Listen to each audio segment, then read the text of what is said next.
Assalamualaikum warahmatullahi wabarakatuh. Halo sahabatku semua, apa kabar dimanapun kalian berada? Semoga dalam lindungan Allah Subhanahu wa Ta'ala. Amin. Terima kasih ya sudah setia mampir channelku Sevia Nabila Bercerita. Untuk kali ini saya akan menceritakan sebuah kisah misteri. Seperti apa kisahnya? Mari kita simak. Di sebuah desa kecil di lereng pegunungan, ada seorang pria, sebut saja namanya Dedi. Sehari-hari ia dikenal sebagai pencari burung liar. Suaranya yang merdu dan keahliannya meniru kekicauan membuatnya sering pulang dengan membawa hasil tangkapan. Namun, suatu hari ia tergoda oleh cerita tentang burung langka yang hanya muncul di sebuah hutan yang terkenal angker. Hutan itu oleh warga disebut Alas Wening. Tak banyak yang berani masuk ke sana. Konon, siapapun yang terlalu jauh melangkah akan sulit kembali atau pulang dengan sesuatu yang ikut bersamanya. Pagi itu, dengan bekal sederhana dan sangkar kosong di punggungnya, Dedi tetap berangkat. Kabut masih tipis menggantung saat ia melewati batas desa. Semakin masuk ke dalam hutan, suasana pun berubah. Udara terasa lebih dingin. Suara burung yang biasa menghilang sunyi, digantikan keheningan yang aneh. Beberapa jam berjalan, akhirnya Dedi mendengar suara kicauan. Indah, tapi asing. Ia berhenti memasang jebakan, lalu menirukan suara burung tersebut. Sekilas, bayangan seekor burung besar melintas di antara pepohonan. Warnanya gelap dengan mata yang tampak menyala.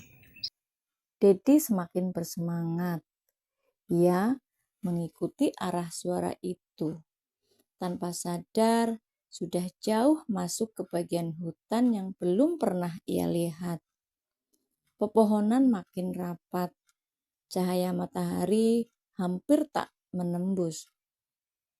Tiba-tiba, suara kicauan itu berhenti dan sunyi.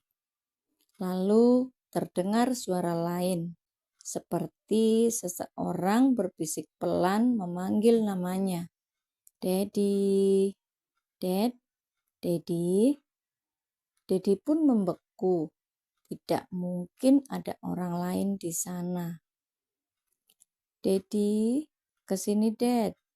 Suara itu kini terdengar dari belakangnya. Dengan perlahan, Dedi pun menoleh. Ternyata tidak ada siapapun. Namun, di antara batang pohon, ia melihat sesuatu menggantung. Sangkar tua, berkarat, bergoyang pelan padahal tidak ada angin.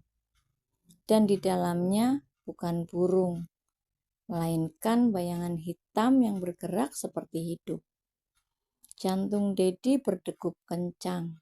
Ia mundur perlahan, tapi langkahnya terhenti saat suara kicauan itu kembali terdengar. Kicauan itu kembali terdengar. Kali ini sangat dekat, tepat di atas kepalanya. Dedi pun menengadah. Ternyata ada seekor burung hitam besar bertengger di dahan. Matanya merah menyala, menatap lurus ke arahnya. Tapi yang keluar bukan suara burung, melainkan tawa pelan seperti manusia. Dedi pun menjadi panik. Ia berlari sekuat tenaga, menabrak semak dan ranting. Namun, semakin ia berlari, hutan terasa seperti berputar. Jalan yang ia lewati berubah-ubah. Suara tawa itu terus mengikutinya dari atas dan samping, bahkan dari dalam kepalanya sendiri. Hingga akhirnya Dedi tersandung dan jatuh. Saat ia bangun, ia sudah berada di tepi hutan. Langit sudah gelap. Dengan napas tersengal, Dedi berlari pulang tanpa menoleh lagi. Namun sejak hari itu Dedi berubah. Ia tidak pernah lagi berburu burung. Setiap malam, warga mendengar suara kicauan aneh dari dalam rumahnya. Kadang diselingi suara tawa pelan. Yang paling membuat warga merinding, di dalam rumah Dedi kini tergantung sebuah sangkar tua yang dulu tidak pernah ia miliki. Dan setiap kali seseorang mendekat, bayangan hitam di dalamnya akan bergerak, seolah sedang memperhatikan, menunggu, mungkin pemilik berikutnya. Segitu dulu ceritaku kali ini. Terima kasih yang sudah setia menonton, mantengin ceritaku dari awal sampai akhir. Dan semoga kalian suka ya. Tunggu ceritaku berikutnya. Wabillahi taufiq wal hidayah. Wassalamualaikum warahmatullahi wabarakatuh.